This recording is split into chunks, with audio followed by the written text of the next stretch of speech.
All right, now we turn to the network that stitches Queensland together, domestic and international capacity, regional links, and the demand engine behind them.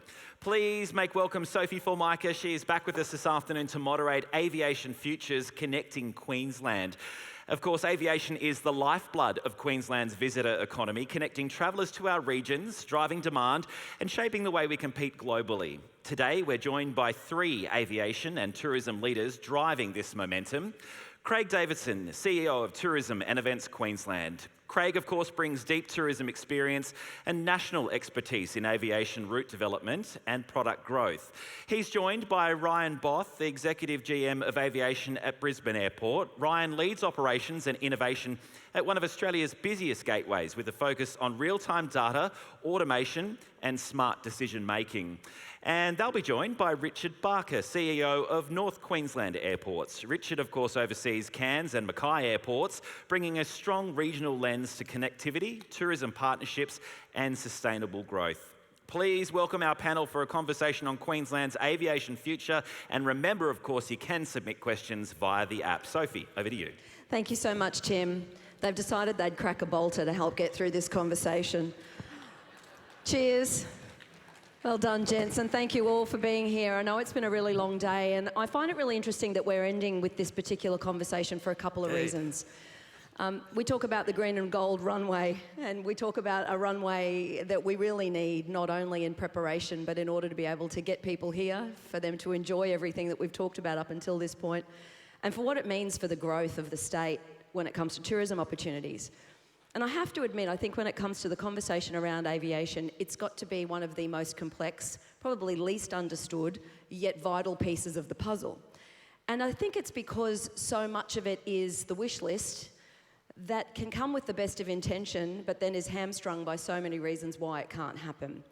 So to have these three brains on the stage, just to ask some of those questions to, I think is a real wonderful way for us to get a better understanding of the complexities when it comes to aviation and unlocking the potential that we see in front of us. We know that connectivity in our state can sometimes be our greatest challenge. This is another opportunity this afternoon for you to send through questions, so please do that through the QR code as I turn to my panel now and give them each an opportunity to really address that bit first. It is a challenge, it's an ongoing challenge, it's one that we are not going to be able to address very quickly or overnight. But we know that there's a lot of work that's being done. So Richard, if I could start with you.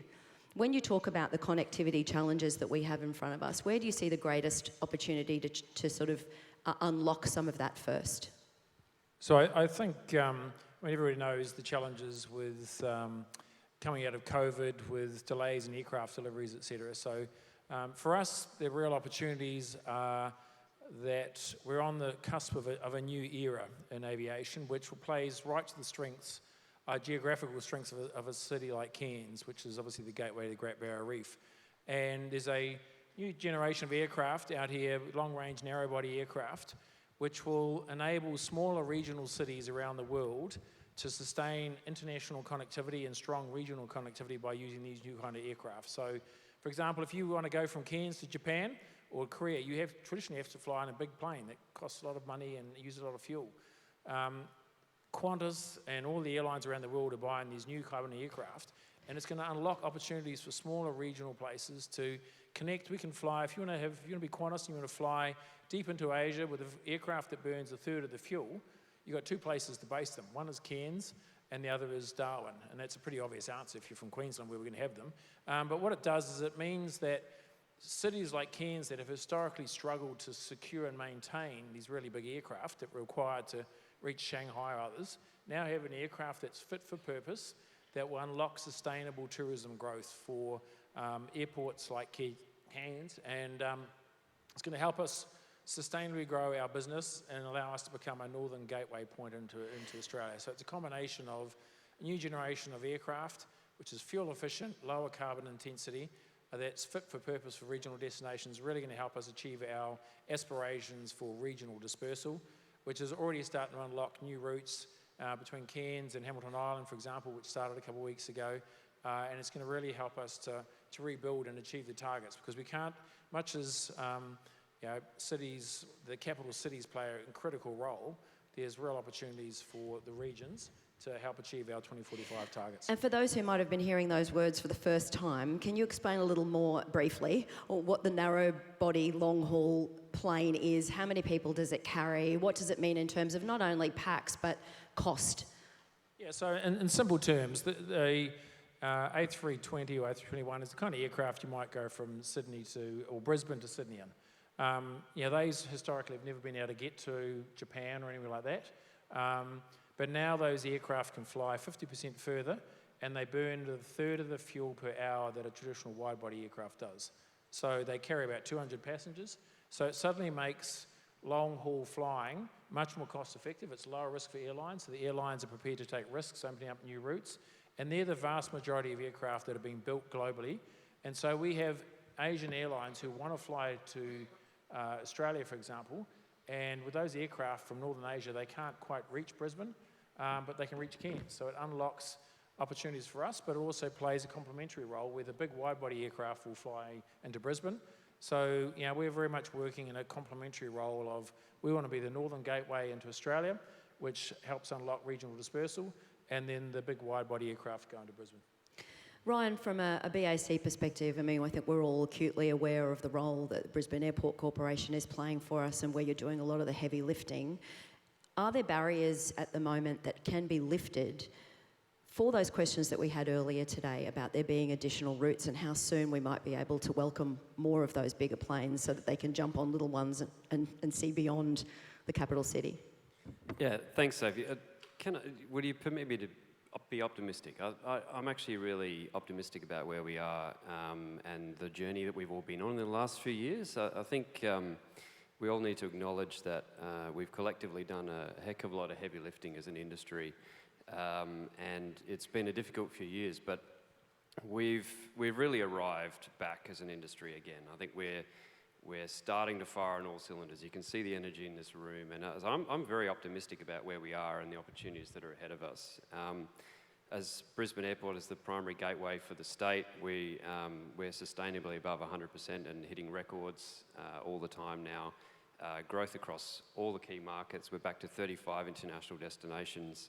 We're connected to 62 destinations in Australia, the most of any airport in Australia, with 30 of those are in Queensland and 13 of those serve no other route other than to Brisbane. So we're very conscious of our role both within the state, internationally, and then connecting to a huge number of destinations across the Pacific.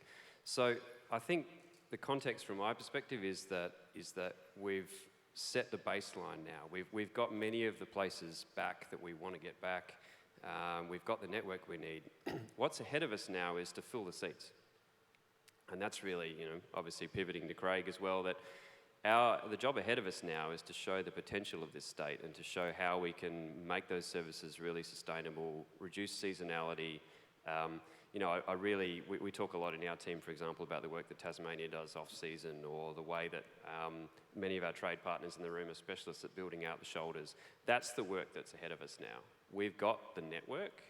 There's a few points we would like. India gets discussed all the time as an example, but I want to point out that for India, for all of time, India will be primarily a one-stop market. If we get a non-stop flight from Delhi to Brisbane, which would be an amazing thing, it will be a catalysing moment for that market, and it will be symbolic and an amazing victory for this state. However, the majority of people will always travel one stop, either in India, 1 or 2 stops up to Delhi and then non-stop in, or come out of India through 5, 6, 7, 8, 10 gateways through the 5 Southeast Asian hubs that we connect to, then into Queensland. So our job is, for example, on the Indian market, is to sell Queensland to India, to build awareness, to build the top of the funnel, to build a insatiable demand to come to this place. Same thing happens in China. So that's really where I see the opportunity is. We have very little barriers left for people to get to this state. That's been the hard, heavy lifting of the last few years. Now we're there, the opportunity is in front of us to grow these markets. And when we've put attractive capacity into the market, we've seen it go crazy. Japan's at 200%, absolutely off the charts. It's just been growing. Now, a lot of it's been outbound, but even our Japanese passports are at 120% of what they've ever been. We've seen India's at 125% of whatever it has been. And so there are significant opportunities for growth, and I'm really optimistic. So then, Craig, from a tourism and events perspective, can you help us understand how we can better align these two pieces, the idea of us being out in market internationally and also domestically, and then being able to marry for mutual benefit and align what happens in that event calendar with aviation? Yeah, thanks, Sophie. Look, I think the point you made, Ryan, about what our job is and everyone knowing their job, and I think really great winning teams know what they've got to do and everyone does that job, and our job is to create demand without question and assist where we can in areas that we can step into, like aviation support. And I think the old AIF model, which was the way that the state supported and tried to attract aviation, talking to Manny, Ollie and the team the last few days, that was a couple of $100 million of investment over 4 years. It generated $2 billion worth of overnight visitor expenditure for the state. So it really worked its socks off and did a great job. We've got the same opportunity with the Connecting Queensland Fund, similar amount of money. That's the job for that next 4 years for that fund. And by the way, in my view, that's enough. Trish and I have talked about this leading up to, with Ollie and leading up to the, and Manny in the setup of the budget and the release of the 20-year plan. And it was like, is that enough? We think it is. We actually think it's been doing a good job. So we've got to get out there and try and support what has been successful in the past, use that fund as best we can. That fund is tweaked now because we have domestic capacity on the table, but that's not going to be that easy. Ultimately, international route development is what we've been good at because we've had modelling and we know our numbers. We've got to rebuild that model now in the domestic market, and that's being done at the moment by DETSI and the team. So we understand what really is going to drive and what modelling it gives us the right results. So I think that's the challenge for us, trying to get direct capacity. And I will say too, Sophie, if you looked at 30 years back, right, if someone had said the future of aviation globally is going to be really big 1,000-person aircraft that take huge runways and they're going to, fly all over the world, and compared to what we're getting, which is this narrow body, ultra long haul, low fuel burn, way more efficient type of strategy, that works better for us because particularly in Queensland with 4 airports, key ones, you actually, it suits that strategy. So I think it's fallen the right way for us, I think, on a global stage. We're also going to need more of those smaller flights to be able to hopefully open up what we know is the potential of our outback. If you are talking about, as we did this morning with the Premier, not only an opportunity to be engaging from an education perspective, but how we can then have people come to visit us for those big events, where are we sending them next? Yes, we know that the Whitsundays is a natural fit, and those places are already well accessed, and at a price point I think that is a lot more attractive than what it is at the moment to jump on a plane to head out west. Is that an area of opportunity? I think for me it's an obvious area of opportunity, and that's one of the things that I commend the current government around the Connecting Queensland Fund with a focus on regional dispersal, because whether it's the outback or up to the Torres Strait Island and some amazing cultural experiences, it's unlocking some of those new routes that provide new fresh product that is truly unique to Australia, and the challenge has always been getting there with connectivity. So to be able to help support what are typically smaller airlines get over the hurdles of establishing a new route, I think the Connecting Queensland Fund creates a really interesting opportunity to facilitate regional dispersal. And I think that's the thing that's confusing even for the average Joe, because all I seem to do is report on those smaller airlines that just cannot seem to make ends meet, or they can only do it if they're supported by an incredible amount of government subsidies.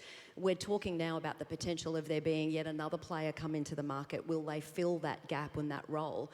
When the biggest barrier we know for the people who are going to visit our tourism operators is generally the cost that's associated. You weigh it up, cost and time. If we can't get those things right and we don't have that infrastructure readiness then by 2032, it's a missed opportunity. Look, I think, the Connecting Queensland Fund gives us that chance. By the way, early days, right? So we've got to build that model out and see where we can actually influence, smaller regional centres and smaller regional airport connectivity, as well as some of the bigger stuff. So, Western Sydney into ports in Queensland. How do we unlock the whole of the Western Sydney market when that happens? We're seeing it in small ways at the moment, but I think we've got to understand how we can probably fix some of those cost issues flying into smaller regional centres in Australia and in Queensland. And by the way, we were talking about creating demand for events, then that's Team Queensland. We need to understand that we're going to create demand and we need support, from our aviation partners. And Anthony is great, accessible. We've had this conversation about next year, looking at the Outback campaign to really start the Outback season well next year. We've already had a conversation with Anthony and the team saying, we're going to create a lot of demand at this point in time. How do we meet that demand with aviation capacity? And it's not an easy answer, but ultimately the best way is to have a conversation about it and start thinking it through. To the floor, Mary at Capricorn Enterprise asks, TMR is renewing end of 2026 the regulated routes in Queensland. We need routes like Rockhampton to Longreach included as a regulated route. Do you support new regulated routes to grow tourism opportunities in Queensland regions? Who'd like to take that one? Yeah, so I think that's, I think there's a opportunity. So particularly if you're a smaller airline, the fixed costs are high, the uncertainty around load factors is high risk, so many of them do need support. So whether it's that particular route or not, I'm not sure. I don't know that you'd have to look at the numbers yet, but you'd really want it to have a solid, you want it to ultimately be reasonably close to viable. So you've got to understand what's the value proposition. If you've got a good tourist product there, and you need to link up, I'm under no illusions. People are not flying to Cairns because they like Cairns Airport. They're flying there because they want to go to the reef. And so I think there's a little bit around the state might now need to pick a few winners to say, okay, we've got a tourism product, an outback experience that warrants, highlighting and helping to grow, and we need to support it with some connectivity. And if there's some other things that would help support the route, then the right level of support, and that's kind of what the Connecting Queensland Fund's about. And Mary, that good point. And so in general, I think we all support more capacity into those linkages, those regional linkages. So whether that's through regulated routes or it's through just creating demand and really focusing on specific areas and specific towns. And I do believe that we've probably got to look at how we focus in on some regional centres that can create dispersal points for the rest of the state. So because you can't do it for everybody, ultimately we would lose that game. So what we need to do is say, where are the targeted routes that we can join up and connect up, and how do they connect into the East Coast, and how do they connect into international markets with the amount of work the team are doing around the state to grow demand into those centres. Brian, did you want to add something? I think my perspective is that it's our job as airports in particular to try and remove friction from travel journeys. And I think that if we have a perspective as an industry that we want to try to help demand to go where it wants to go, and we have a role, Craig and his team, for example, will help people to understand and be aware of more places they might want to go, discover new things. And then from a logistics perspective, it's our job as airports and our airline partners to try to remove friction. And that can be the journey. Can you connect easily to that place? Is the journey comfortable? Is the size of aircraft a comfortable journey? Can you take your carry-on luggage and still, make it on the journey? But also it can be price. And I think, so that's how we think about things, is where do we see points of friction where we're not naturally unlocking demand? And Richard gave some examples of non-stop services to Cairns. That's about if someone's connecting in Brisbane and there's enough of a market that wants to go to Cairns, eventually it makes a lot of sense for that route to go non-stop. When it comes to price, it's a chicken and egg problem because we need scale. So the challenge there is that we need to try to generate demand, we need to try and get people onto those routes. And so one of the tricks to that is to have an international journey as part of the journey. If we have an international passenger who's coming and connecting onwards to that place, the proportion of the airfare will be a tiny amount in comparison to the international airfare. There's a lot of money for the airline, for the airport, and the operator and the OVE. So that's the trick from my perspective, is if we want to unlock those things, we need to find a way to get that story of the Outback directly to that customer in the US or to Japan or wherever that customer is going to come from. Tell that story to them and let's get them onwards to that journey. Challenge accepted. Yeah, definitely. I mean, bring it on. We need to solve these problems, and we need to work. That's not going to be tomorrow, but we've got to step into this space, and I think we've all got to understand where we do our best work, but then who's our partners are going to help solve these things. And Ollie and I had conversations around, the old voucher system that used to apply with international customers coming into Australia more broadly, and then they could fly on. I mean, we've just got to start thinking about different ideas that work for us, because we are different. And I think the other thing I'd say too is shout out to some of the quiet achievers in aviation, and not all of our aircraft are red and white. There's some orange and black ones out there, and the amount of capacity that Jetstar is bringing into Queensland and moving people around Queensland is quite incredible. In fact, it beats anybody else. So we've got to acknowledge the people that are actually doing the work and already getting on with it at reasonable costs, I would say. So, I think we've got to work with our aviation partners, work with airports, and I would say too, the work that I hear and the conversations we hear between Brisbane Airport and Cairns Airport, CEO to CEO saying, let's work together on internal capacity and filling seats. Then I hear conversations between the beta team and the EGC team talking about, let's think more broadly about our region as one. And in fact, that wasn't set up, by the way, you two, sitting side by side. But those are real conversations happening today that we'll see regions working smarter and better together, and not always competing. We just pull each other apart. The opportunity for the Connecting Queensland Fund, in terms of these things that we're actually talking about now, how do people reach out to know what's happening with it, where it's going, and where they might influence the fund? Because there are a lot of questions that are coming through that are quite specific about regional areas where they'd like to see more touchdowns happening. Yep. So look, Manny and the team within DETSI are working through what the guidelines, we've sort of got those guidelines set now, and now it's about understanding some of the metrics and building the modelling around it. So the one good thing I can assure you, I've been in the role for just over 6 months now, I can assure you that the money that we're given is being well spent. It has got good economic modelling behind it, and we are making sure we're not being wasteful with the funds we've been given. So part of that is looking at this domestic piece within the Connecting Queensland Fund and making sure that the modelling that sits behind decisions we make around which routes we support is really sound. So that's not far away. So, and it'll be through the airports led, working with DETSI and then with their aviation partners. That's how that will work.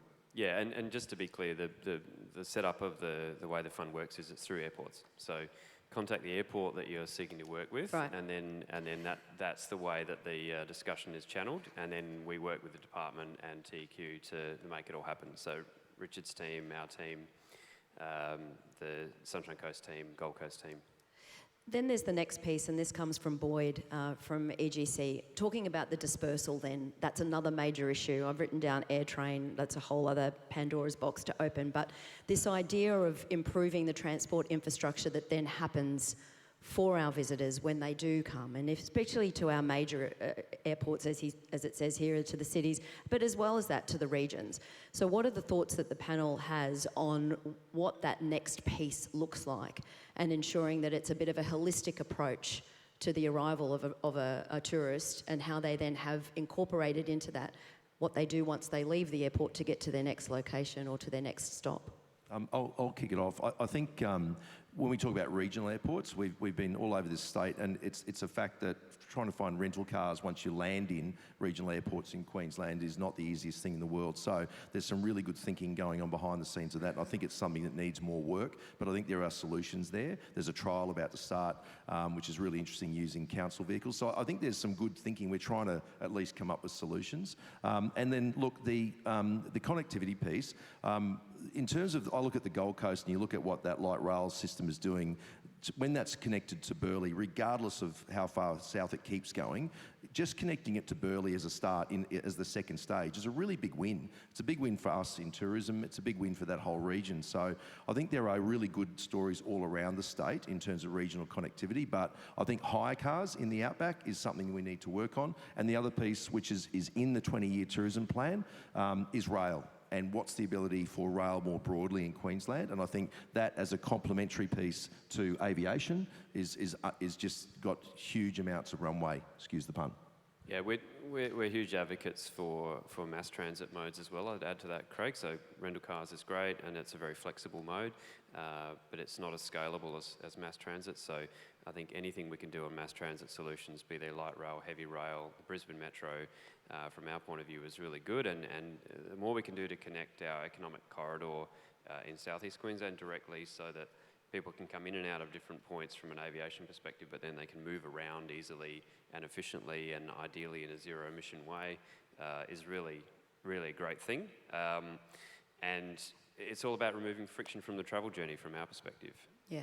Yeah, I think the last comment from me on that is actually the arrivals process for international visitors into New Zealand, into New Zealand or Australia. New Zealand's actually getting better because they've moved it to a digital arrivals process. And so the whole arrivals experience of filling in a paper card and not having enough smart gates and things like that adds unnecessary friction. So anybody who's been through an airport like Changi, the whole thing is pretty much digitised, and you can make your way through the entire airport without talking to anybody. And it's Happy days. Yeah, digitisation of the arrivals journey is a big opportunity. And so that's live now at Brisbane Airport. So any Qantas flight arriving to Brisbane Airport, we're the first airport in Australia to have it. We've been leading the conversation with the National Passenger Facilitation Committee that I co-chair with Australian Border Force. And we're using 2032 as a way to galvanise government attention on exactly that topic, because it's really important for us to modernise our border. Finally, Mark has asked for the panel, how do you see the new Connecting Queensland Fund providing for international airlines connecting with our domestic network, working in real terms in negotiating with airlines? Very good question, Mark Olsen. So We that can would count link on him. very nicely into, say, for example... Look, he's still typing. He's got more. Hypothetically, there was a flight from maybe Japan, and there may or may not have been 35,000 passengers between Cairns and Hamilton Island with East Air. Maybe we get a code share with East Air, and the Qantas Group would be a perfect way of enabling our travel partners in Japan to knock off the Great Barrier Reef in Cairns and get the Instagram photo on Whitehaven Beach, and then they can safely turn back. So I think there's that, being able to get our international travel partners overseas as well to start to sell and add into the product that they're selling is our regional destinations. And can I just add to that too, Richard, that I think it's what you don't do sometimes that's the smart thing, and what we've got to make sure with that aviation fund and domestically is that it's not just sugar hits and the money gets burnt and it would have happened anyway. So that can't happen. I think currently we look at 3-year windows for the old AIF model. With this new model with domestic flights and domestic sectors, I think we'd probably look at 1-year sectors, and so we can take a breath after a year and make sure it's really working for us, because the potential is we just waste the money, and that can't happen. Absolutely, and also that the market shifts, doesn't it, depending on what it is that people are looking for at any given time. This is a really complex one. I really hope that we've given you at least some opportunity to continue the conversation, if not with the gentleman during the networking period, more extensively throughout your own networks. It's not one of those issues that can be fixed quickly, but I do think that there needs to be some positivity that comes from knowing that there are people who are at the right tables, who are having the conversations, knowing that what they do and the decisions they make will directly impact each and every one of the operators in Queensland. Thank you so much, gentlemen. I'll say one thing, Yep. Tash, well done on Jefferson Joe, congratulations, Yes, well absolutely. done, great job. And I've never seen this many people in an afternoon session before, and I know it wasn't us, right? So congratulations to all of you for hanging around. Must have been the bolter. Put your hands together for Craig, for Ryan and for Richard.